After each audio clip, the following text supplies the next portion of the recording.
Jai Guruji Maharaj, Shukrana Guruji Maharaj.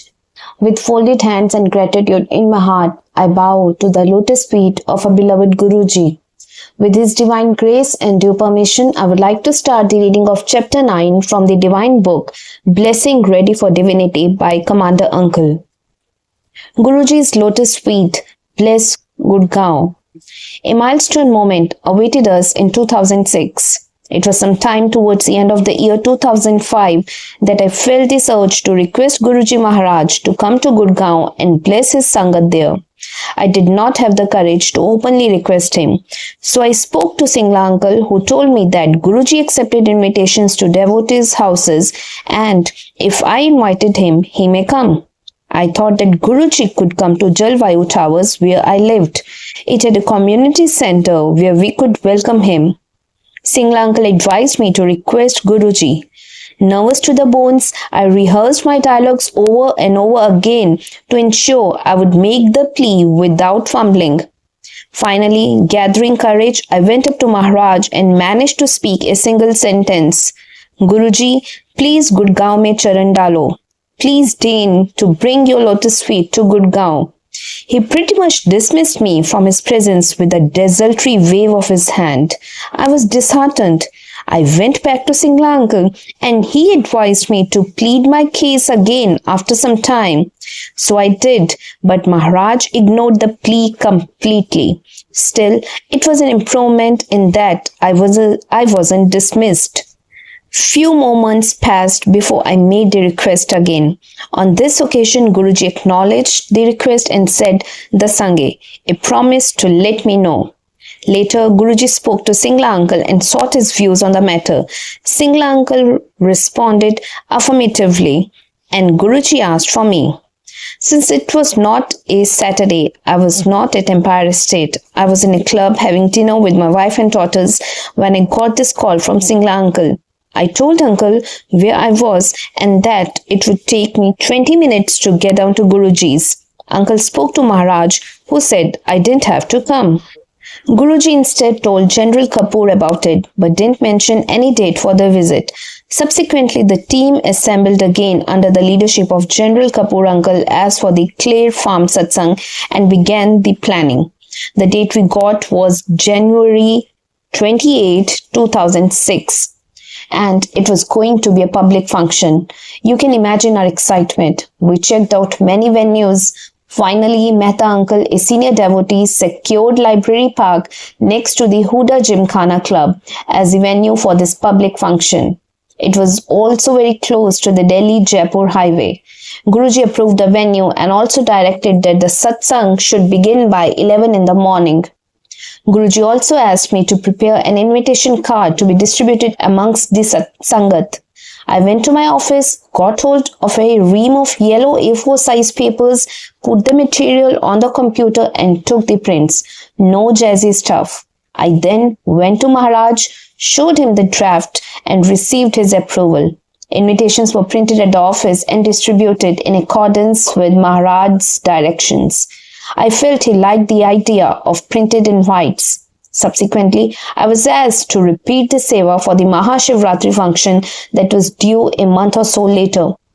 I again printed the invites and took them to Maharaj. He looked at them approvingly, again asked my name and what I did. I repeated the exact thing that I had said to him in 2001. That is, I had retired as a commander from the Navy. He looked at me and said, Tenu Gurgaon di Sangat da commander banaya, Sangat nu ikattha kar. I make you commander of the Gurgaon Sangat, gather the Sangat there. I was overwhelmed. Such is the grace of Guruji Maharaj. When it was time for the Baisakhi function, he asked me to get a similar invitation printed again. Remember how in 2005 Maharaj didn't want me to do any job, asking me to be in his seva instead. When I insisted, he gave me the job and gave me only 4 years. The benevolent Guruji then made me commander in 2006 and blessed me with a lifelong seva of connecting Sangat. In the process, blessing me with extended life in his seva. Back to Guruji's visit to Gurgaon. Guruji also sent us to different places in Gurgaon with invitations in hand. Occasionally, we would get funny looks from people at whose doorsteps we landed as strangers.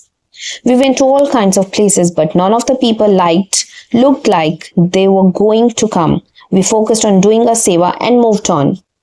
There was no aspect of the satsang which was not directly controlled or dictated by Maharaj. Guruji told us that no one from Delhi could attend the satsang, which was meant to be only for those based in Gurgaon. He was specifically going to bless the Sangha that lived in Gurgaon. Anybody from outside Gurgaon was going to be invited by Guruji himself. Guruji told us the number of Sangat we should be prepared for. Guruji one told us what to keep for langar: tandoori roti, langar wali dal, aloo vadi, chutney and gajar ka halwa. Colonel Joshi uncle, who was coordinating with me, also advised us what we needed to offer Guruji: salted cashew nuts, almonds, dry apricots, coconut water and sweet lime juice.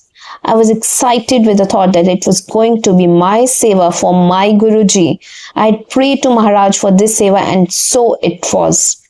Joshi uncle spoke directly to me and told me to organize these things. It was easy. We procured everything and were ready, except for the sweet lime juice. The day before the event, we went around looking for a juicer but couldn't find one in the whole of Gurgaon. We then decided to go for a manual juicing machine. We couldn't get that either. So many shops and they didn't have a simple juicer. By late evening, we were fully tired. At that point, I got a call from Colonel Joshi telling me that the juice must be extracted by hand. Guruji does not like juice from mixers, he told me. No wonder the juices disappeared from the markets. I thanked him for this timely input. My wife decided to hand squeeze the sweet lime. A liter of juice had to be extracted by hand. It was not easy for my wife, causing a lot of pain in the elbows and the arms. She prayed to Guruji mentally. Guruji, बहुत मेहनत लगी है, पूरा पीना, please. This was hard work. Please drink the juice fully.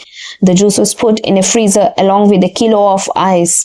The reason was we knew Guruji would like it not just chilled. He would want it at nearly freezing temperature. More about it later.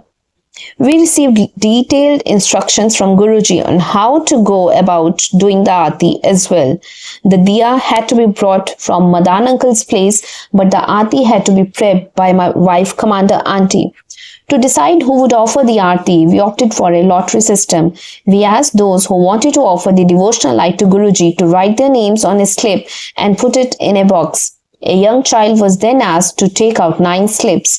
My wife had missed a chance to do aarti at Clare Farm function. She didn't want to miss the opportunity this time, but her name didn't show up. I could feel her disappointment, but couldn't offer her any privileges. In her own way, she silently complained to Maharaj that this was not fair. A setback occurred long before the satsang. General Kapoor was hospitalized with severe pneumonia. Even as we worried about his health, the responsibility for the function came to me. However, Guruji bore us out of all difficult situations. For instance, when we had inspected the grounds of the venue, we were wearing shoes and none of us realized that the place was full of thorns. The venue was a good 100-meter walk from the shoe stand where the Sangat would drop off their footwear. How could the Sangat walk on the thorn-filled land? The day before the event, a devotee suggested we use a red carpet from the point of entry to the carpeted arena where the Sangat would sit down. We did so without realizing that Guruji had covered us for every single thing. We were only going through the motions of seva. We became aware of the presence of thorns on the day of the satsang when the Sangat moved from their sitting area to the langar hall over a meter-long patch of land left uncovered. We quickly covered it with a carpet so that the barefoot Sangat could move between the two areas. Maharaj's arrival time was 11 o'clock. We were there on time, but as the time for Guruji's arrival came near, we looked around to find very few devotees. We panicked. Guruji Maharaj was going to be there soon and we would have nothing to show for our effort. We tried to request Colonel Joshi to see if he could delay Guruji's departure from Empire State. He told me that Guruji had already left, but Guruji got the news as it were and took some time to reach the satsang, even though there was no traffic on the roads at all. Around 200 people were at the venue when Guruji arrived. Overjoyed beyond words, we welcomed Maharaj. General Kapoor led the simple felicitation. He had jumped out of his ICU bed at the hospital against medical advice for the satsang. As soon as Guruji occupied his asana, the sangat began pouring in. We could not recognize most of the devotees. I had been organizing monthly satsang in Gurgaon for a few years, also going to Empire State, but I had never seen most of these devotees from Gurgaon. Unknown to us, they were the Guru's Sangat and he had invited them in his own way. The place got filled quickly and completely. The satsang was being carried along by Guruji's grace when we suddenly realized that it was hot. It was January, but the sun was out. We panicked and ran around knowing that Guruji must be feeling hot in the open. Fortunately, Vimal Nagpal uncle was able to organize a fan quickly. The next jolt came when Colonel Joshi uncle came to us, rightly wondering where Guruji would retire to and sit down to have langar in privacy. My heart rose because we had not planned for any such enclosure. I exclaimed that we had missed that. No one had told us, but we should have thought about it on our own. Colonel Joshi uncle went to Maharaj and told him about it. Guess what Maharaj did? He decided to have the langar in the open in front of his sangat. He, in fact, had the meal seated on his asana. Normally, he would hardly eat. That day, I still remember Maharaj holding that small plate and finishing it along with the gajar ka halwa. He was so kind, so gracious. He accepted everything that was served to him with love. It didn't matter what it was, how much and how it was presented. As for the aarti, everyone who was supposed to offer it to Guruji lined up on the stage towards Maharaj's left. There were a few women devotees, including my wife, watching from a distance. Their names had not come up via the lottery. All the ladies who were on the stage finished their aarti quickly and Guruji beckoned the other women devotees who were standing farther away to come to offer aarti. Commander Auntie, along with few others who had missed a chance through the lottery, could also gratefully offer their lamps of love to Maharaj. Their prayers were answered. As always, Guruji had acknowledged the heartfelt emotions of those who loved him. That was what happened with the sweet lime juice as well. My wife had been guarding it till Maharaj would drink it. Normally, Maharaj wouldn't take more than maybe a glass. That day, he fully consumed the juice. The omniscient Guru knew the words of my wife, the words my wife had spoken in her heart. His love is such that he could not say no. He would not break her heart. He drank nearly all of the juice, handing over part of the last glass to General Kapoor uncle. As prayed by Commander Auntie, the juice was finished right up to the last drop. The flask we used to store that juice in still carries a hint of the fragrance that was there in 2006. In fact, when we hold an annual satsang in Gurgaon to honor that wonderful occasion, as also to remind the Sangat and ourselves of our continuing good fortune, we make a point to use that flask at least once to serve chai prasad to the sevaks. No matter what you add to it, the original flavor stays. Guruji was very pleased on the satsang day. He told General Kapoor that he had blessed Gurgaon and the Gurgaon Sangat. Uncle nodded in assent to Guruji's words, but Guruji asked him to make a public announcement to this effect. General Kapoor used the microphone to broadcast his blessings to his beloved devotees. All who can see him and all who cannot see him, all those who are here and all those who are not here, each one of them has been blessed. At last, it was time for Maharaj to leave and we had the opportunity to stand in front of Maharaj with General Kapoor uncle again leading us. We bowed in front of him. As he got up to leave, I trailed behind him, unable to accompany him from the asana to the car simply because my emotions got for the better of me. I cried as much in relief as much from the fact that I just didn't want him to leave.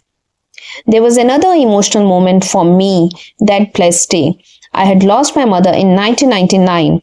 On that day in Gurgaon, I saw a lady who looked just like my mother. I craved for her blessings but couldn't just walk up to her. Fortunately, another elderly female devotee from a Sangat, whom I knew well, came and sat next to her. I now had an excuse. As I bowed to touch the elderly devotee's feet, my mother's look-alike put both her hands on my head on her own accord without fuss. And I quietly used another hand to touch her feet, got up and walked away. I believe Guruji made me connect with my mother in a subtle way without anybody coming to know about it. Since the year 2008, a satsang has been held every year at Gurgaon to mark and honor Maharaj's visit and to renew Guruji's blessings. Those of us who organize this annual satsang at Gurgaon on December 25 each year can share many instances of his divine intercession. That blessed day is forever etched in the memory of each and every member of the Sangat who was present there on January 28, 2006. A red letter day indeed. With this, I would like to conclude today's session and would like to invite you to the reading of next chapter from the divine book, Blessing Ready for Divinity. And first and foremost, I would like to seek forgiveness from our beloved Guruji for the mistakes in the narration of this satsang of this chapter. I would also like to seek forgiveness from each and every one of you for the same. Thank you, Guruji, for everything. Thank you each and every one of you.